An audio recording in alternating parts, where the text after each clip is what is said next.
Saga of Tanya the Evil should be a story of second chances and God's grace. Instead, it's a story of stubbornness, relentlessness, and God's wrath.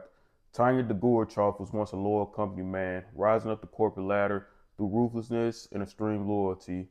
One day, he decides to fire an underperforming employee who was in desperate times, and that employee waits for Tanya after work. And when the subway arrives, he decides to push Tanya off the platform. And as Tanya is about to die, he sees God appear before him. And God says, I'm trying to decide whether or not I'm going to give you a second chance, reincarnate you.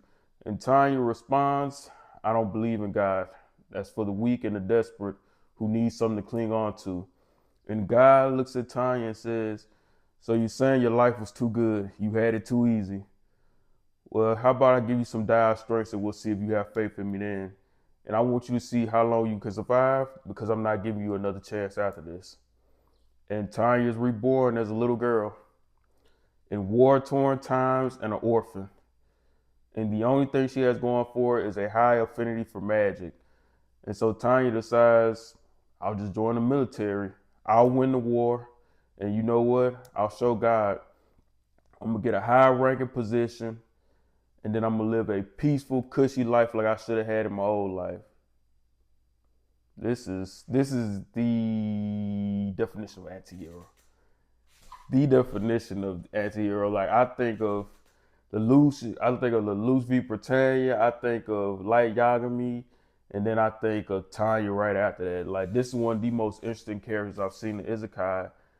The main difference with those people, a Light and a Lelouch, they had noble reasons. Light got jaded. Light got, power got to Light and he thought he was God. Lelouch did very bad things, you could say, for noble reasons. He had his reasons and he ultimately did it for noble reasons. This little girl right here kills hundreds or is probably responsible for the deaths of thousands of people, literally thousands of people. And she's doing it to thumb her nose up at God and get a cushy position. And you live an easy life.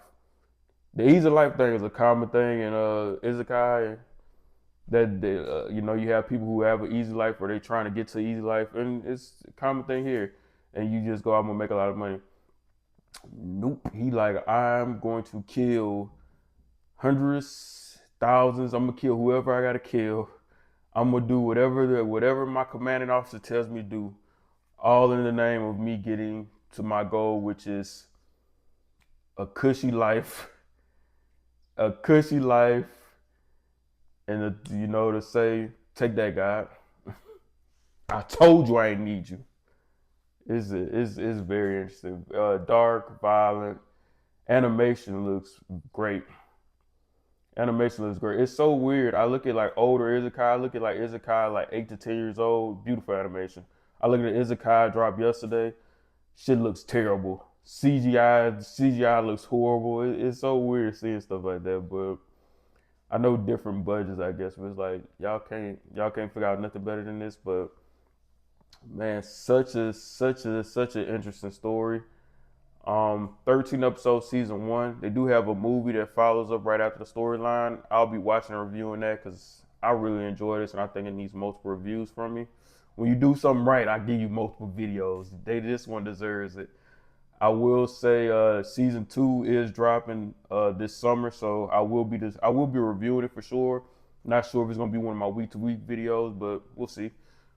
Definitely highly recommend Saga of Tanya the Evil. I'm talking. I like dark stuff, and then I think she's likable to an extent. Like, yes, she does. Yes, she's evil. Yes, she does horrible things. Like, for instance, to give you an example, her men don't die during battle. She loses 3 men, 1 to food poisoning, and 2 because they didn't follow her. They were insubordinate, and so she sent them off. She repositioned them to a place she knew they was gonna die at.